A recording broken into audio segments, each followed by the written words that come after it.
Los cables que vamos a ver hoy son cables preensamblados. ¿Para qué se utiliza un cable preensamblado? Son los que van en la acometida de las viviendas.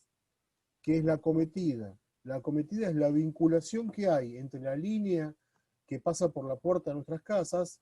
En la provincia la línea es aérea, en capital las líneas son bajo tierra, están enterradas. Es la vinculación entonces de la línea aérea en este caso con el medidor. Ese cable se llama cable preensamblado, es un cable que tiene una aislación exterior, que tiene una protección contra los rayos ultravioletas, con lo cual si está expuesto al sol, está protegido, se deteriora menos de que si no la tuviera. Y el cobre es el que se llama un cobre rojo duro, no es tan flexible como los otros cables, es un poquito más rígido. Bien, para calcular los cables preensamblados vamos a utilizar la tabla 10, donde en la tabla 10 tenemos los valores de corriente admisible. Está dividida en dos partes principales. A la izquierda la parte que dice cables expuestos al sol, a la derecha cables no expuestos al sol.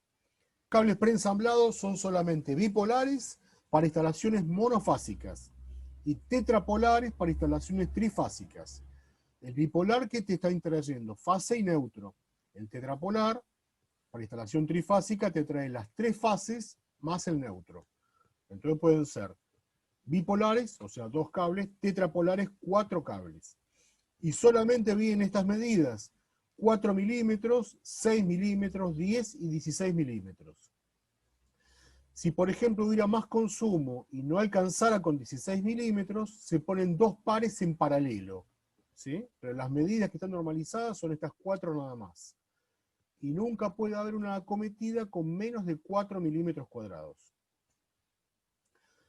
En este caso vamos a tener, esta tabla está normalizada para 40 grados centígrados y una temperatura de 90 grados en el conductor como máximo. Entonces, como la tabla está a 40, voy a tener un factor de corrección por temperatura, para temperaturas diferentes a los 40 grados. Si miramos la tabla, va de 20 a 55 grados, y el valor que corresponde a 1 es el de 40 grados, el valor de normalización de la tabla. ¿Cómo vamos a calcular estos cables? Los pasos son los mismos que antes. En el primer paso, calculamos la corriente que va a circular por los conductores. Puede ser dato del problema o puede ser dato de la potencia.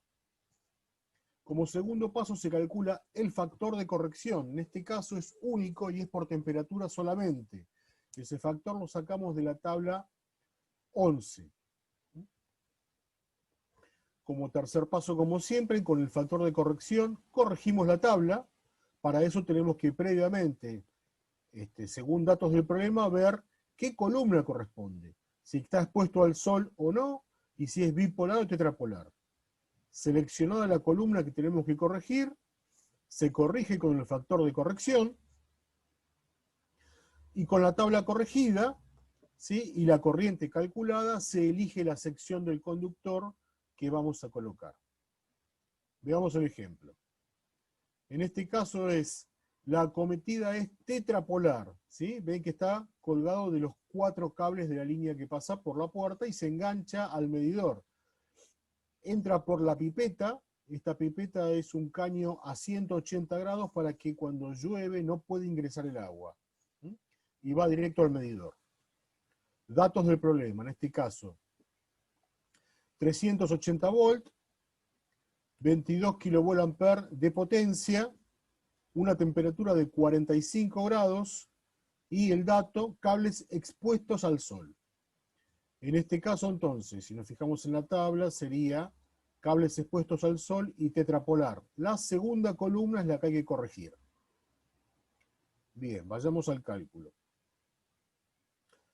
A ver, en los problemas que yo les voy a dar a ustedes, no se preocupen por la potencia, pero cuando es potencia trifásica se calcula de esta manera. Ustedes trifásico lo ven en 5º año recién. Bien, calculo primero la corriente. En el caso de ustedes, si es trifásica, yo les voy a dar el valor de la corriente directamente. Si es monofásica, sabe calcularla. Segundo paso, vemos la temperatura, 45 grados. Me fijo en la tabla de corrección. Para 45 grados el factor es 0,92. Tomo el factor de corrección. Habíamos dicho que correspondía, como era tetrapolar y expuesto al sol, la segunda columna, ¿sí? Copio los datos de esa columna, entre los valores aproximadamente que me van a hacer falta, tengo 33,42 amperes, entre los primeros 2 o 3 valores va a estar. Corrijo la tabla multiplicando la corriente admisible por el factor de corrección. Obtengo mi tabla corregida, y de la tabla corregida ingreso, como siempre, por la corriente de cálculo, y el primer valor que sea igual o mayor me va a determinar la sección del conductor. Para este caso, una instalación tetrapolar expuesta al sol, donde la corriente de cálculo son 33,42 amperes, me va a corresponder una sección de 6 milímetros cuadrados. De esta forma estaría ya determinada la sección del conductor y terminado el problema.